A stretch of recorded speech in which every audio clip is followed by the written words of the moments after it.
Hi guys, welcome back to Trade Manja's weekly series, the weekly stock market recap. As discussed in last week's video, the market's next support was the 17,600 level, and a break below 17,600 would send the market to the next support of 17,200. If we see on the daily time frame, Monday was an extremely bearish day with the market breaking the 17,600 support easily and going on to touch 17,200, with the market then retesting the support of 17,600 and heading downwards again. On the daily time frame, it has now even broken the support of 17,200 and closed just above 17,000 with no close support in sight. If we switch to a time frame with some moving averages, we can see that this is the first time in a long time that Nifty is below its 20-day moving average and 50-day moving average as well, which means that the markets are extremely bearish for now. The next support could be somewhere around 16,300 or 16,400, which would coincide with the 200-day moving average, which is somewhere the markets usually take good support.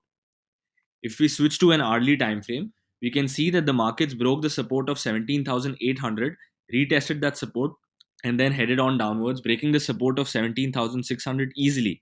Then retesting that support once again and heading downwards again, breaking the support of 17,200 and then closing just above 17,000.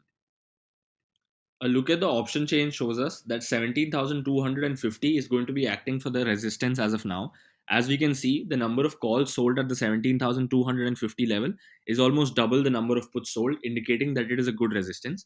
If we look at the option data for the levels of 17,200 and 17,100, while the number of puts sold are more than the call, indicating that people are still long, this is probably because people have not had time to adjust their positions, as this is of this expiry, which is next Thursday, and it's just been one day since these options have come into the market.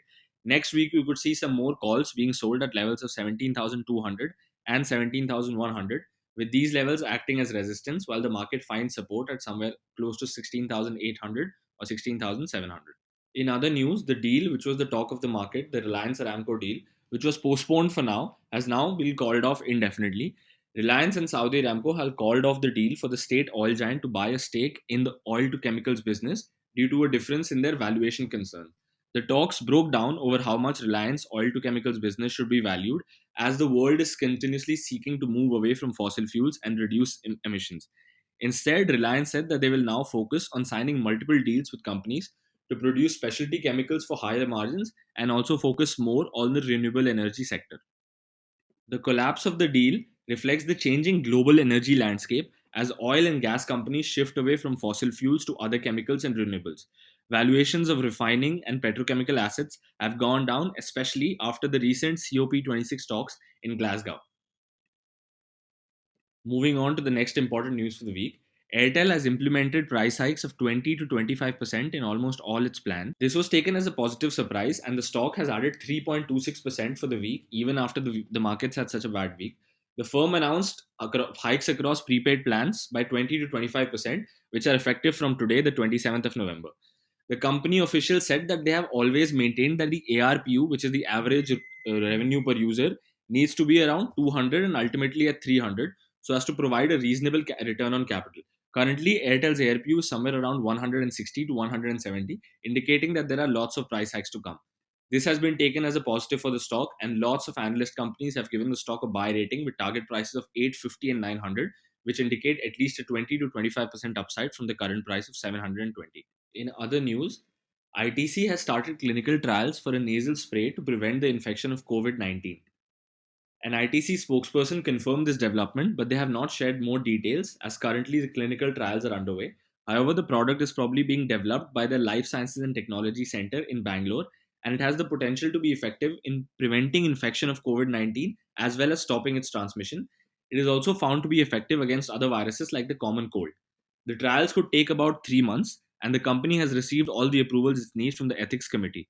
Meanwhile, the antimicrobial nasal and mouth sprays have been gaining popularity in recent months, with pharma majors like Cipla, Glenmark, etc., trying their hands at this, and ITC sees this as a good opportunity to enter this space and capture some market share. Now, let's talk about the one thing which is on everyone's mind, that is, Indian markets have fallen sharply this week due to several factors. How much did they fall? Why? And will this weakness continue? The markets are currently being weighed down by various factors. Rising COVID cases in Europe and other geographic have impact on the economic recovery is one factor. A fresh concern is over a new COVID variant strain in South Africa, which could also travel to India and wreak havoc once again. Besides, rising inflation in the US and expectations of the US Fed Reserve, as discussed last week, going in for faster than expected tapering of its stimulus program and an earlier than expected hike in interest rates is another factor that has impacted the markets in emerging economies. If US increases the pace of wrapping its stimulus program and starts increasing rates earlier than expected, it would lead to an outflow of funds from emerging economies, including India, which would definitely impact the stock markets. Over this week, FIIs have pulled out more than 15,000 crore rupees from the Indian stock market, indicating that they are taking money out from the dangerous emerging economies and parking their money in safe spaces such as the US. However, there is not only bad news. The SBI research has upgraded India's GDP growth projection for the financial year of 2022 to the range of 9.5% from its earlier estimate of 8.5%. The revised GDP estimate of SBI research is in line with RBI's projection of the 9.5% GDP growth for the next year. The projection comes as the COVID wave is reducing now, and the country has recorded only an 11% increase in COVID cases during the July to September quarter, which is the second lowest among the top 15 most affected countries. This is one of the main reasons behind its revised estimate, and this shows that things are not as bad as they look. This correction is probably due to the rising inflation and the US FIIs pulling their money out from the Indian stock market.